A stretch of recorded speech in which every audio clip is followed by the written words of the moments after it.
turbulência a bordo do 737 que se aproxima de Nova Orleans. Não parávamos de sacudir.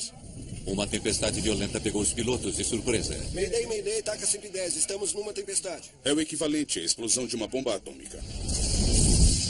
Tudo escureceu. Todos os alarmes foram acionados na cabine. Perdemos o motor. Os 2 motores. Sem propulsão, o avião não iria longe. Não vamos conseguir, não tenho nenhuma potência no motor. 38 passageiros estão diante de um destino terrível. O avião vai cair em minutos. Olha, é ali que vamos descer? É lá mesmo, meu amigo. A menos que os tripulantes do voo TACA 110 realizem um dos maiores feitos da história da aviação comercial. Muito bem.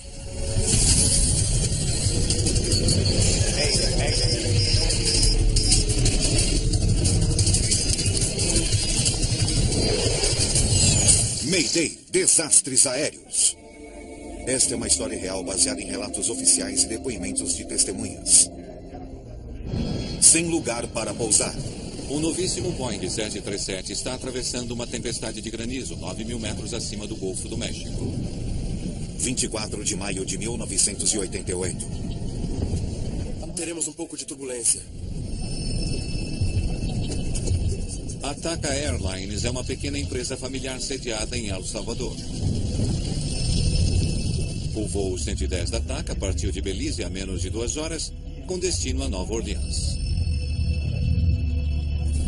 Entre os 38 passageiros, ninguém está mais ansiosa para chegar aos Estados Unidos do que Lee Burmeister. Fiquei na Costa Rica durante um mês e meu apêndice rompeu e fui operada em uma pequena aldeia. Foi um momento muito difícil. Eu estava louca para voltar para casa. As condições climáticas que a tripulação enfrenta são bem diferentes do início do voo. Quando saímos de Belize, o dia estava ensolarado. Tudo estava indo bem. Todo iba bien. Foi de repente. O dia estava lindo e, do nada, a tarde ficou escura como eu nunca tinha visto. Eles estão sobrevoando o Golfo do México em maio. Nessa época do ano, o clima é imprevisível. Tempestades violentas se formam em questão de minutos. Tempestades apresentam diversos riscos. A chuva forte, granizo, raios, ventos descendentes e cortantes, formação de gelo. É o equivalente à explosão de uma bomba atômica. Uma energia tremenda. Para evitar as tempestades violentas, a tripulação monitora o clima por meio de radares. Mas a tecnologia tem limitações. O radar de bordo opera em uma banda X, em um determinado comprimento de onda, e tem uma potência limitada. Na verdade, o granizo não é captado pelo radar. Às vezes somos atingidos por uma tempestade de granizo, mas só aparece para nós em verde ou amarelo no radar, não como o centro de uma tempestade vermelha. Esse é o motivo para ficarmos o mais longe possível de uma tempestade. O comandante Carlos Dardano nasceu para voar. Com apenas 29 anos, ele é a terceira geração de pilotos na família. Antigelo ligado.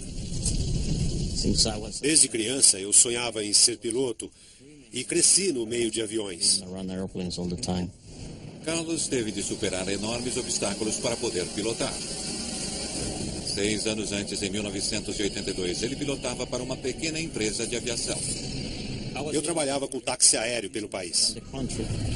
El Salvador vivia uma guerra civil. E Carlos se viu no meio do fogo cruzado. Numa pequena pista na mata, fui baleado no rosto por guerrilheiros. Ferido, ele conseguiu levar seus passageiros a um lugar seguro. Decolamos e eu voei bem baixo, perto das árvores. E em 20 minutos cheguei ao aeroporto principal. A experiência lhe custou o olho esquerdo. Fui baleado aqui, a bala atravessou. Mas Carlos não desistiu do sonho. Apesar da visão prejudicada, ele se tornou um piloto comercial. TACA 110, pista 28. Prossiga na rota de aproximação final. Pode descer. Mantenha 4.000. Obrigado, senhor. TACA 110, 4.000. O primeiro oficial, Dionísio Lopes, tem mais de 12.000 horas de voo. Ele e Carlos voaram juntos muitas vezes. O comandante Arturo Soleil é instrutor de voo da TACA Airlines. Ele está a bordo para avaliar o desempenho do novo avião. O 737-300 foi entregue à TACA Airlines há apenas 2 semanas. O granizo vai riscar a pintura. Estávamos preocupados com a pintura porque era um avião novíssimo na empresa. O 300 é o modelo mais recente na linha de maior sucesso de jatos bimotores. É mais aerodinâmico que seu antecessor. Ele também apresenta um novo modelo de motor. Quando você pega um avião novo que vale milhões e voa com ele com a pintura impecável e tudo novo, a alegria não é só da tripulação, é da empresa também, sobretudo uma empresa pequena como a ATACA. Era uma coisa muito importante. A 50 quilômetros do aeroporto de Nova Orleans, o avião começa a descida final. A sensação é de bater no muro. A turbulência na cabine era intensa, com muito barulho, com gelo batendo no avião. Por favor, fique sentado e aperte o cinto de segurança. Foi horrível. Tinha muitos raios e o avião balançava muito. Não parava de sacudir.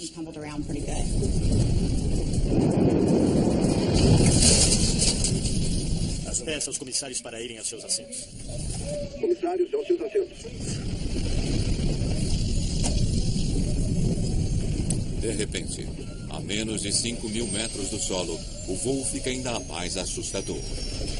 Entonces eso, para mí, me pareció... Foi muito estranho, porque nunca tinha acontecido comigo. As luzes nunca tinham apagado durante uma turbulência. Se fueran as luzes. Tudo escureceu. Todos os alarmes foram acionados na cabine. Os instrumentos apagaram. Acionei o manete algumas vezes, tentando voltar ao básico e controlar o avião. Perdemos potência nos motores. Aí vi que não tínhamos nenhuma potência. Nenhuma resposta. O avião tem velocidade suficiente para planar, mas não por muito tempo. Ele vai perder altitude rapidamente. Sem energia, não há eletricidade para nenhum dos sistemas de bordo. Na torre de controle de Nova Orleans, o voo 110 desaparece do radar. Taca 110 aproximando. Informe a altitude. Taca 110. Aqui é o controle de Nova Orleans. Está me ouvindo? Sem energia, a comunicação com o avião fica impossível.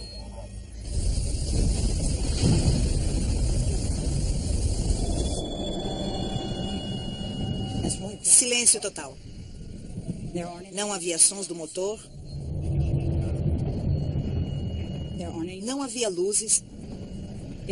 Parecia que estávamos numa sala escura sem energia. Em menos de um minuto, o 737 cai cerca de 300 metros e continua caindo. Estamos caindo a 450 metros por minuto. E sem energia, não há como religar os motores. Não tínhamos muito tempo para achar um lugar para pousar, ou para pensar num pouso de emergência, ou numa forma de ligar os motores de novo. O altímetro e o indicador de posição são alimentados por bateria. Nada mais está funcionando. Acione a APU.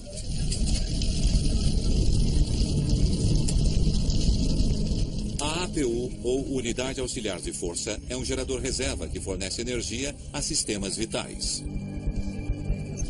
Mas o acionamento é demorado. E a cada segundo, o voo 110 da TACA fica cada vez mais perto da água abaixo.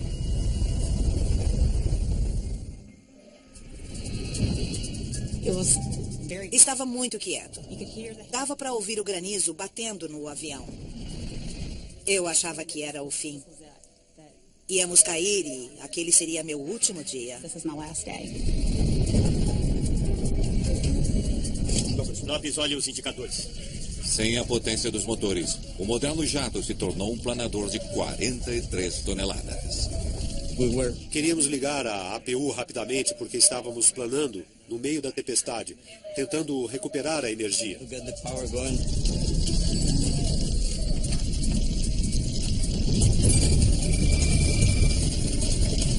APU funcionando. E quando regresaram as luzes... Quando as luzes voltaram, eu fiquei aliviado. Pensei que era uma coisa temporária, nada demais. Não vai passar para mais. A APU está fornecendo energia para os sistemas do avião, mas os motores ainda não estão funcionando. Para acionar os motores, a tripulação deve seguir o procedimento para um acionamento completo. Manete neutro e recolhidas. A APU pode gerar energia para religar os motores, mas leva algum tempo. São uns 30 segundos, mas parece uma vida toda. Your life. Avise Nova Orleans, vamos sair da tempestade para uma pista. Mayday, TACA 110, estamos em uma tempestade, precisamos de vetores para a pista agora. Perdemos o motor. Os dois motores. Os dois motores. Certo. Os dois motores, TACA 110, entendido. O controlador sabe que o avião precisa pousar o mais rápido possível, mesmo que seja em outro aeroporto. TACA 110, volta à esquerda, direção 280. Vetores para a pista da base naval, pista 22.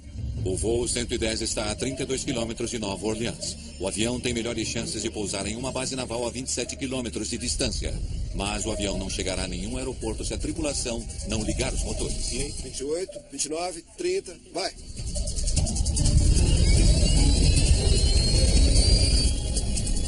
A apenas 1.500 metros do solo, o motor esquerdo é acionado. Velocidade.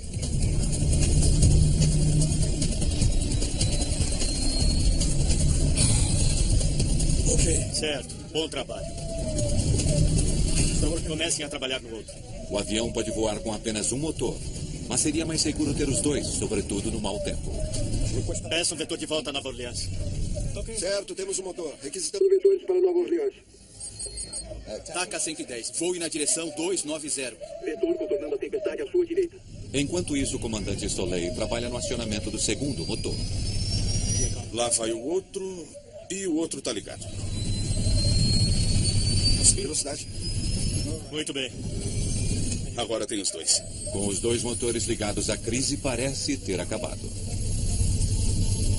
Já temos os dois motores de volta. Agradecemos O que fez por nós. Vamos seguir para 310. Quando os motores voltaram, ninguém se sentiu muito melhor. A situação ainda era ruim.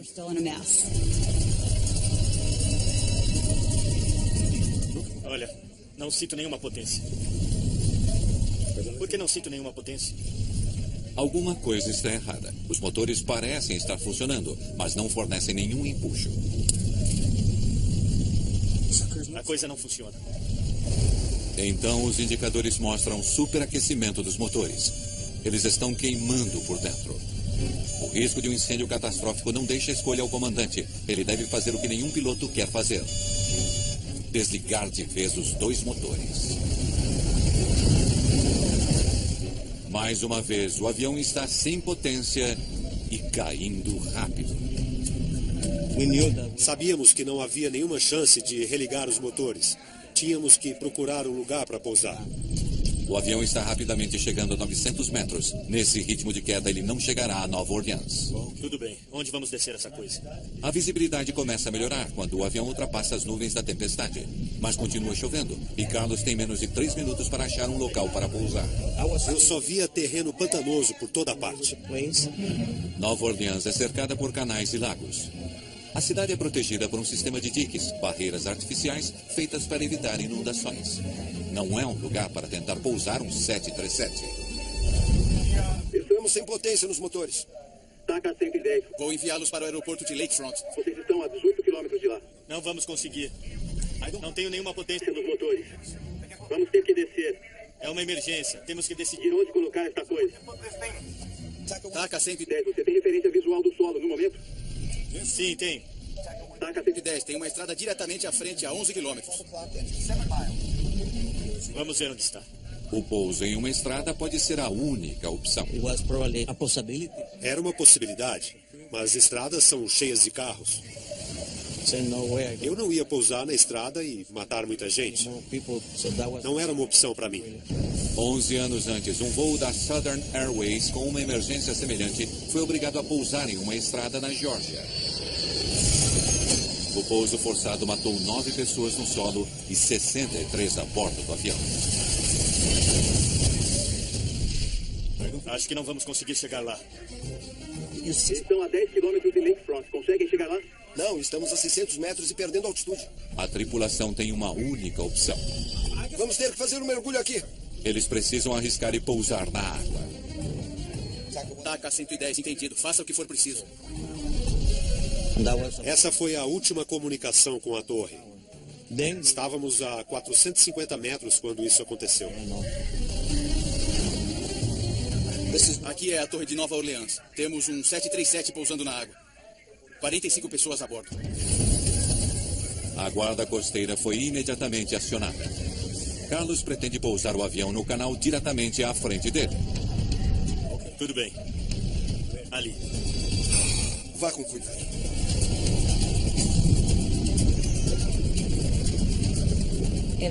A sensação de todos no avião era a de que não íamos sobreviver.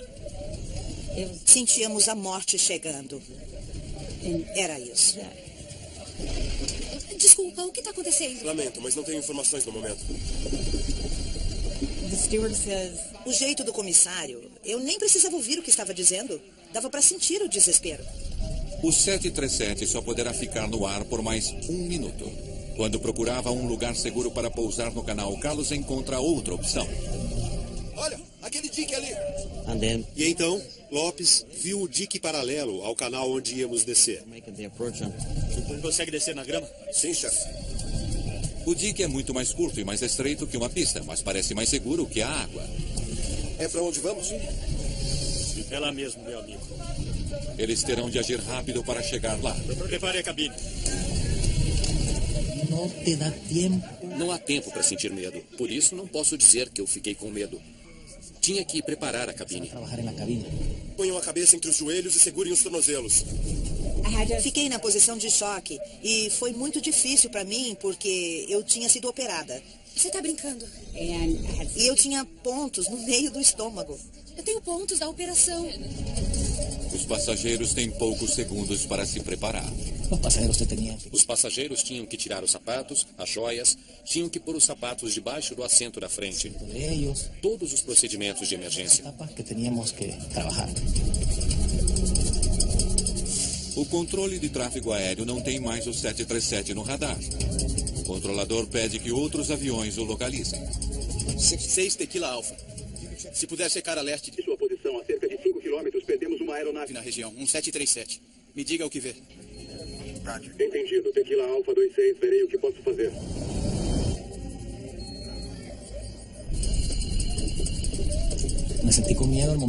Senti medo quando voltei ao meu assento. Foi nessa hora que senti muito medo. Muito bem. Vamos descer.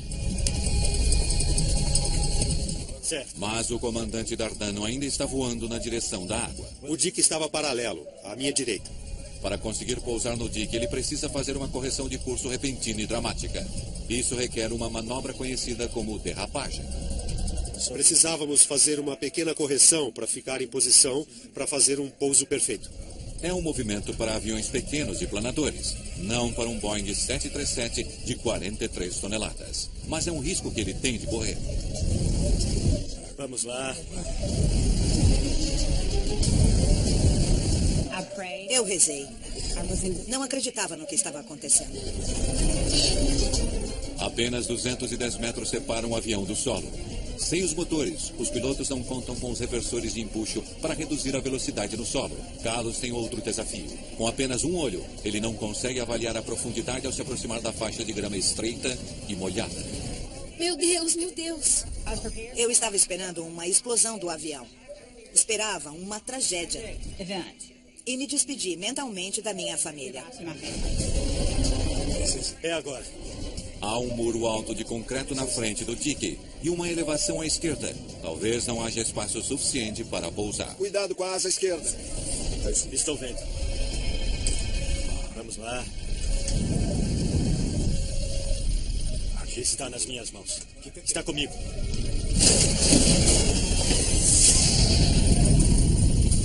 Tocamos com uma roda e depois a outra. Foi um pouso duro? Sim. Se o cinto abrisse, seríamos jogados para frente do avião, com certeza. Na grama encharcada, o avião corre o risco de deslizar para dentro da água. Eu tentei controlar o avião, não acionar os freios e perder o avião no último minuto.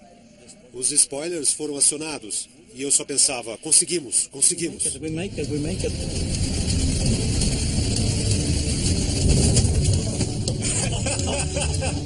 Maravilha. Parabéns. Muito bom, fantástico. Fiquei surpreso. Foi um pouso duro. Mas foi um bom pouso. É bom estar viva.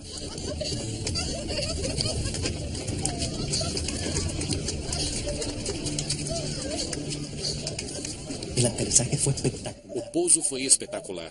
O avião aterrissou tranquilamente. Não houve qualquer turbulência. Um pouso perfeito. Não houve nenhuma nem media turbulência. Aterrissagem perfeito. Foi o melhor pouso que eu já fiz. Quando eu olhei pela janela, não havia fogo. Então logo abri a porta e acionei o escorregador.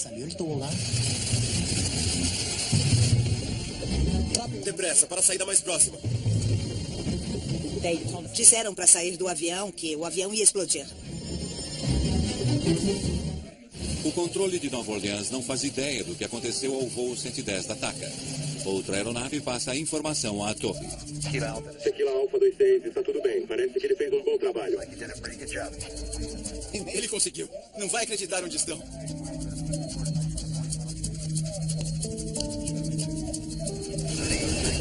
Pela primeira vez na história, um 737 sem motores pousou em segurança fora de um aeroporto. Agora os investigadores precisam descobrir por que os motores sofisticados de um avião novo falharam em pleno voo.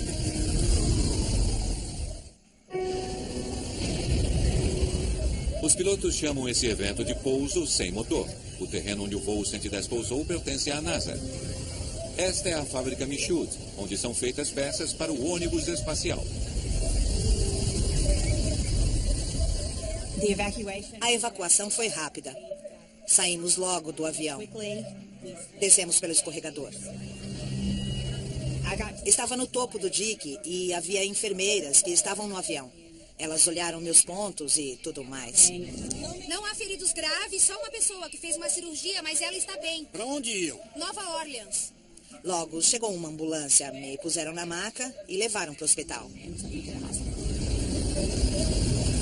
Temos que agradecer a Deus. E também ao comandante, que manteve a calma.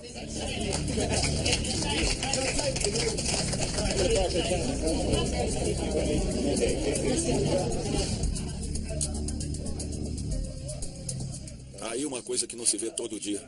Poucas horas depois, os investigadores chegam para examinar o avião danificado. Ter um avião em cima de um dique, tendo pousado ali totalmente intacto, é quase inacreditável. É muito mais do que incrível. Só algumas perguntas, mas antes eu quero te dizer... Bonito pouso. Então me fala, quando o motor começou a falhar? Os investigadores se reúnem imediatamente com os tripulantes. Eles querem saber o que estava acontecendo quando os motores incendiaram. Estávamos descendo para 165 quando os dois motores incendiaram. Os dois falharem ao mesmo tempo é uma possibilidade ínfima. O avião contava com um dos motores mais avançados e amplamente usados em todo o mundo, o CFM-56.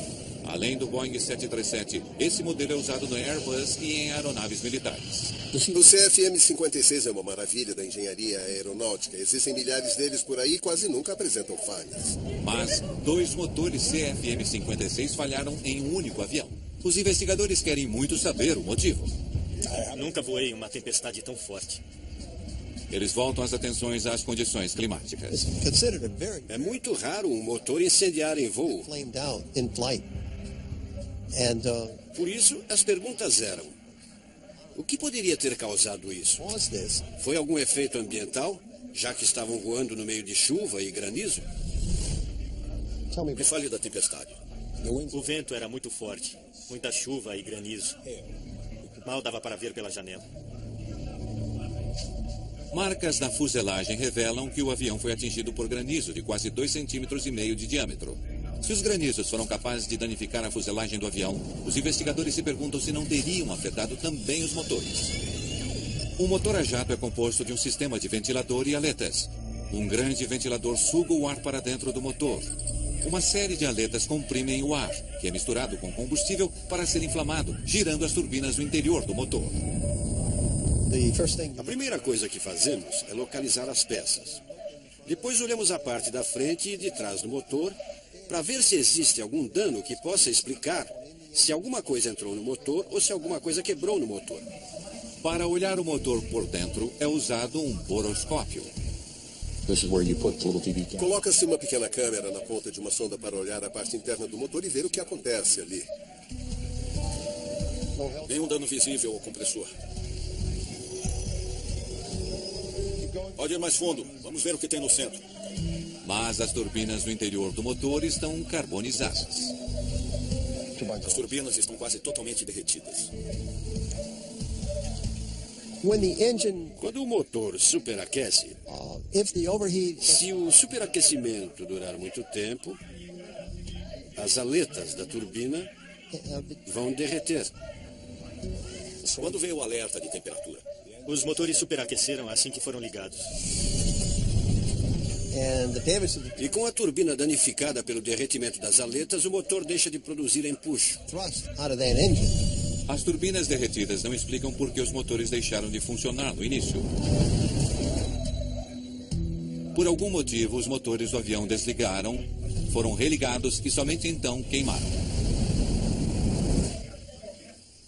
Mas antes da busca por respostas continuar, os investigadores têm outro problema. O avião começou a afundar.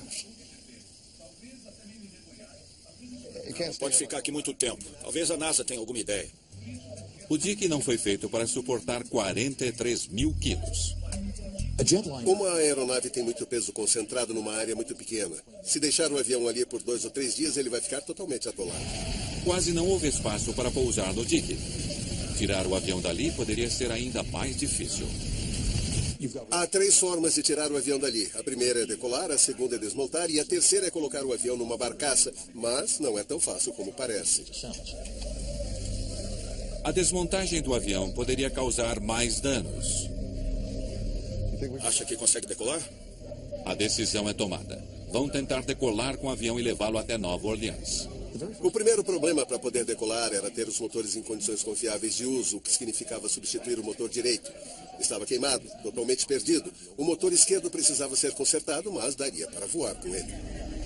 Após a troca do motor direito, pilotos de testes vieram tirar o avião do solo e levá-lo ao aeroporto de Nova Orleans, a 24 quilômetros dali. A operação que estamos fazendo aqui é segura.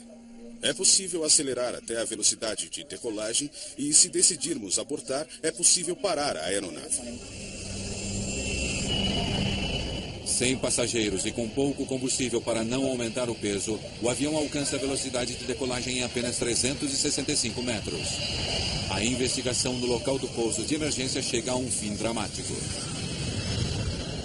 Na maioria dos casos em que um avião pousa no lugar errado, mas continua intacto, é praticamente impossível sair da mesma forma. E isso foi uma sorte incrível. Oi, gente. Agora os investigadores precisam descobrir por que os motores falharam em pleno voo. Se o desligamento foi causado pela chuva, milhares de aviões correm o mesmo risco. Era uma situação inédita porque esses motores eram muito confiáveis. Eles passaram por uma tempestade? Isso não deveria ocorrer. Então o que aconteceu? O motor CFM56 é feito para suportar fortes tempestades. A maior parte da água é desviada do centro durante o voo. A água que entra evapora ou é drenada. Os motores foram enviados à fábrica da GE, em Ohio, onde possuem um laboratório que pode recriar as condições de ingestão de água. Os investigadores precisam saber se alguma falha oculta no projeto causou o desligamento dos motores. Eles esperam encontrar respostas no teste de ingestão de água. Assim que começaram os testes com os motores, a primeira coisa a fazer foi usar o padrão do FAA da forma como foram testados no passado e aprovados. Muito bem, vamos ver o que eles aguentam. O teste consiste em borrifar água na admissão do motor. E a quantidade de água é calculada em porcentagem em relação à quantidade de ar para simular as condições de voo. Apesar dos testes rigorosos, o motor não falhou. Como pensávamos, não foi a chuva. Nada aconteceu, o motor continuou funcionando. Obviamente, outra coisa tinha acontecido. Precisavam fazer um exame mais detalhado. Tinha alguma coisa mais grave no temporal? Perdemos o motor. Os dois motores. Os investigadores analisaram todos os dados disponíveis sobre a tempestade que derrubou o voo 110 da TACA. Não foi uma tempestade simples, teve granizo. No caso da TACA, havia um sistema frontal ao norte, ventos muito fortes e uma vertical produzindo várias chuvas de granizo. E em latitudes meridionais não costumam ocorrer tempestades de granizo. Foi anormal. O motor é projetado para receber água. Mas os investigadores não sabem se o granizo age de forma diferente da água dentro do motor. Eles nunca pensaram em granizo atingindo o núcleo. O granizo só é criado numa tempestade. Começa com uma gota de chuva que sobe acima do nível de congelamento. Ela congela, vira gelo, fica mais pesada e cai abaixo do nível de congelamento. Uma nova camada de água a envolve, ela volta à corrente ascendente, sobe e congela novamente. Assim, o granizo são várias camadas de água congeladas em torno de uma partícula. Os investigadores ficam sabendo que o motor foi projetado para resistir ao impacto de pedras de granizo de um determinado tamanho. A norma da FAA leva em conta um misto de pedras de granizo de 2,5 e 5 centímetros. Algumas pedras que atingiram o avião eram menores que isso. Essas pedras menores poderiam passar pelo ventilador e pelas aletas dos compressores, se acumulando no interior do motor, onde derretiriam. O granizo não foi considerado um fator no núcleo central, mas se fosse, como seria? Os investigadores calculam a quantidade de granizo que poderia chegar ao núcleo central. Em seguida, estimam o volume de água que o gelo derretido produziria. Isso é muita água. Eles querem saber se o excesso de água afetou os motores e causou a falha. Vamos usar mais água e ver o que acontece. Eles realizam outro teste de ingestão de água. Desta vez, usando mais água para simular o granizo dentro do motor. Então, usando água suficiente para reproduzir a situação, talvez o motor falhasse. Eles tentaram usando alta velocidade no motor e mesmo assim ele não falhou.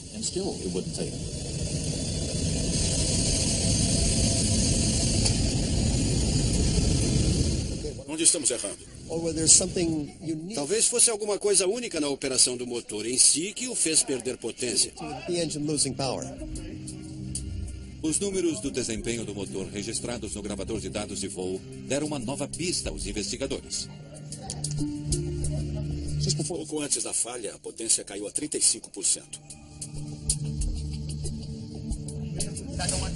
TACA 110, pista 28. Prossiga na rota de aproximação final. Pode descer. Mantenha 4.000. TACA 110, 4.000. Eles tinham começado a descer. Obrigado, senhor. TACA 110, 4.000. Quando o avião iniciou a aproximação final, os motores automaticamente reduziram a potência para a descida. Talvez com menos força, os motores não fossem capazes de lidar com tanta água. Testamos tudo de acordo com as normas da FAA com o motor em alta velocidade, mas estavam descendo para Nova Orleans.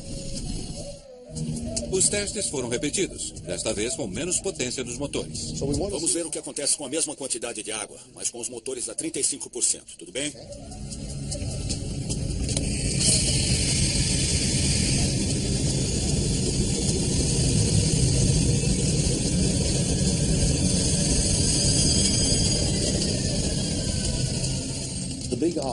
A grande descoberta aconteceu quando viram que era a velocidade do motor que o fazia suportar a ingestão da grande quantidade de água e supostamente da grande quantidade de granizo.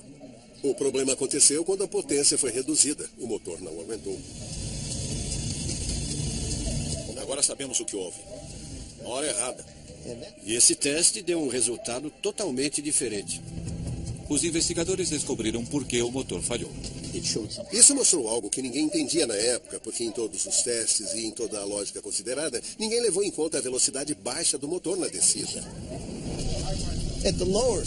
Em baixa velocidade, o granizo, com uma velocidade e um momento significantes, consegue achar uma abertura entre as pás do ventilador. E ele consegue passar e ir direto para o núcleo. Os motores repletos de granizo e água falharam. Para os investigadores, esta é apenas um mistério. Olha, não sinto nenhuma potência. O que aconteceu quando a tripulação religou os motores? Não está ligando. Por que eles superaqueceram e falharam?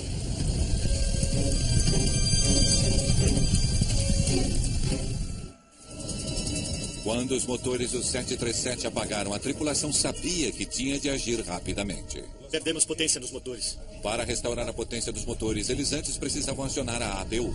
Ligue a APU. Como os motores não estavam funcionando, deixaram de sugar ar e água. Mas o religamento estava longe de estar garantido. Se não houver as condições adequadas, você pode ter uma partida quente, o que significa que há combustível demais para a quantidade de ar que está entrando. Assim, a chama vai migrar para a turbina, que pode superaquecer. Após analisarem os dados do gravador de voo, os investigadores concluíram que o superaquecimento e a falha definitiva dos motores foram causados por uma partida quente. Mayday, TACA 110, perdemos o motor. Os dois motores. Os dois motores. Com os motores repletos de combustível e sem tempo para drená-los, Carlos acionou a ignição. Se ele não fizer tudo na hora certa, é isso que vai acontecer, uma partida quente. Não posso criticar um piloto nessa situação, o avião estava caindo. Chuva e granizo de uma forte tempestade danificaram um moderno jato comercial e quase provocaram um desastre. Os investigadores precisam encontrar uma forma de garantir que isso nunca mais aconteça. Uma das coisas boas da aviação é que quando existe um problema, todos trabalham juntos para resolver. Nesse caso, era preciso fazer uma mudança no motor. Não um novo projeto, apenas alguns ajustes. E isso foi feito imediatamente graças a todos os envolvidos. O formato do cone de entrada do motor e o espaçamento das pás do ventilador foram modificados para rebater melhor o granizo para longe do núcleo. Além disso, novas portas foram acrescentadas para aumentar a drenagem da água do motor. Isso nunca mais aconteceu e há milhares desses motores voando diariamente, dia e noite. Um ano após o incidente, 737-300 no mundo todo tiveram os motores adaptados. O avião envolvido no pouso de emergência voltou a voar um mês depois. Olha, é ali que vamos descer? É lá mesmo, meu amigo. A atuação da tripulação do voo 110 é lendária no mundo da aviação. A decisão tomada na última hora, quando iam pousar no canal e viram a chance de pousar em terreno seco e o fizeram, foi incrível. Foi uma grande decisão. Investigadores atribuem o sucesso à calma e determinação do comandante Dardenne. Cuidado com a asa esquerda. Estou vendo. Por evitar o que teria sido um desastre fatal. O comandante Carlos Dardenne é considerado herói pela mídia. Os passageiros ficaram extasiados. Dardenne e sua tripulação mantiveram a calma e, por causa disso, 45 pessoas que estavam no avião estão vivas hoje. Atualmente, a tradição da família Dardenne continua. O filho e a filha de Carlos seguiram os passos do pai e se tornaram pilotos. No início, fiquei revoltado quando fui baleado. Perdi parte da visão. E então sofri esse acidente em que tudo deu certo. 20 anos depois, tenho uma carreira, uma boa vida. A vida tem um propósito. E o propósito é viver.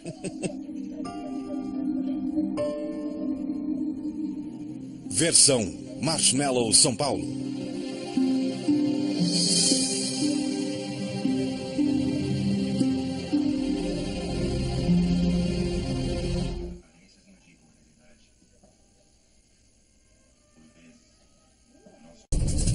Por favor, fique sentado e aperte o cinto de segurança. Foi horrível. Tinha muitos raios e o avião balançava muito. Não parava de sacudir.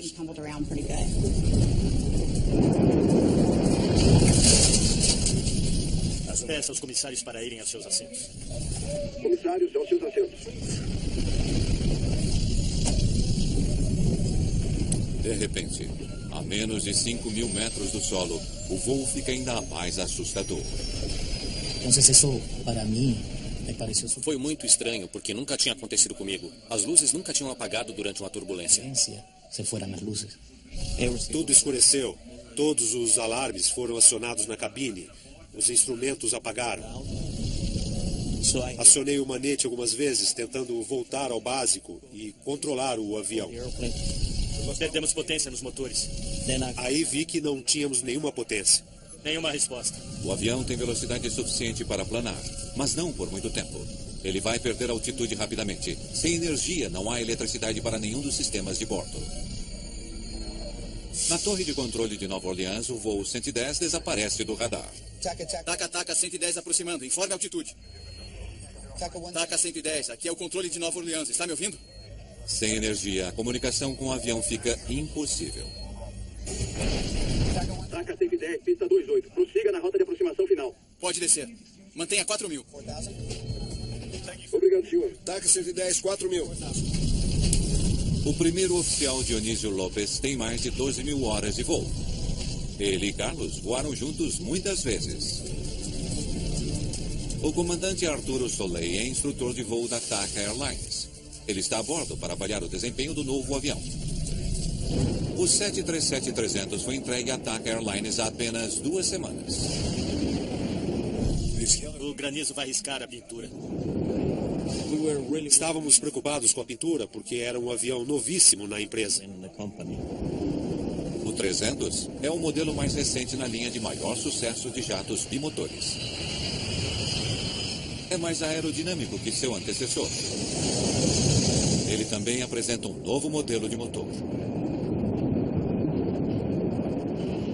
Quando você pega um avião novo que vale milhões e voa com ele, com a pintura impecável e tudo novo, a alegria não é só da tripulação, é da empresa também, sobretudo uma empresa pequena como a TACA. Era uma coisa muito importante. A 50 quilômetros do aeroporto de Nova Orleans, o avião começa a descida final.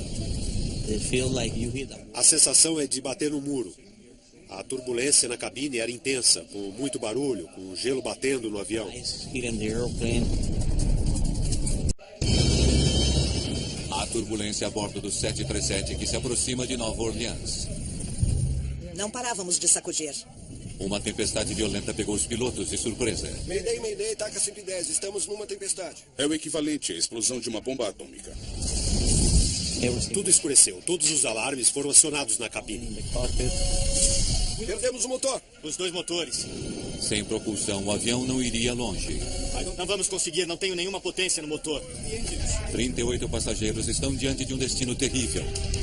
O avião vai cair em minutos. Olha, é ali que vamos descer? É lá mesmo, meu amigo.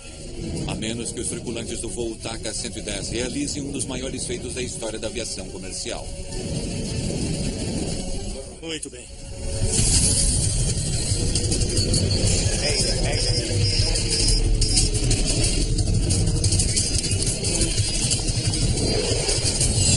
Mayday, desastres aéreos. Esta é uma história real baseada em relatos oficiais e depoimentos de testemunhas. Sem lugar para pousar.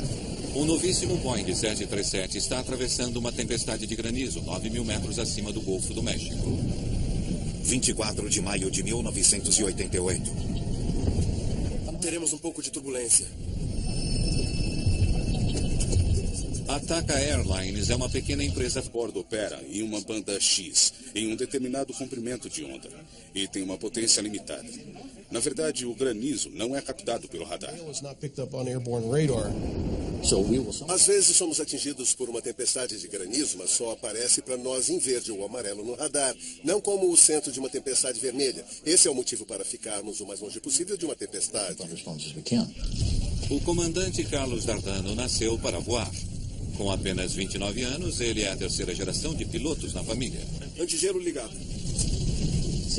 Desde criança, eu sonhava em ser piloto e cresci no meio de aviões. Carlos teve de superar enormes obstáculos para poder pilotar. 6 anos antes, em 1982, ele pilotava para uma pequena empresa de aviação. Eu trabalhava com táxi aéreo pelo país. El Salvador vivia uma guerra civil. E Carlos se viu no meio do fogo cruzado. Numa pequena pista na mata, fui baleado no rosto por guerrilheiros. Ferido, ele conseguiu levar seus passageiros a um lugar seguro. Decolamos e eu voei bem baixo, perto das árvores. E em 20 minutos cheguei ao aeroporto principal. A experiência lhe custou o olho esquerdo. Fui baleado aqui, a bala atravessou. Mas Carlos não desistiu do sonho. Apesar da visão prejudicada, ele se tornou um piloto comercial. Familiar sediada em El Salvador. O voo 110 da TACA partiu de Belize a menos de 2 horas, com destino a Nova Orleans. Entre os 38 passageiros, ninguém está mais ansiosa para chegar aos Estados Unidos do que Lee Burmeister. Fiquei na Costa Rica durante um mês e meu apêndice rompeu e fui operada em uma pequena aldeia. Foi um momento muito difícil. Eu estava louca para voltar para casa. As condições climáticas que a tripulação enfrenta são bem diferentes do início do voo. Eu recordo quando saímos de Belize e o dia estava ensolarado, tudo estava indo bem. Todo iba bien. Foi de repente. O dia estava lindo e, do nada, a tarde ficou escura como eu nunca tinha visto. Eles estão sobrevoando o Golfo do México em maio. Nessa época do ano, o clima é imprevisível. Tempestades violentas se formam em questão de minutos. Tempestades apresentam diversos riscos. A chuva forte, granizo, raios, ventos descendentes e cortantes, formação de gelo. É o equivalente à explosão de uma bomba atômica. Uma energia tremenda. Para evitar as tempestades violentas, a tripulação monitora o clima por meio de radares. Mas a tecnologia tem limitações. O radar de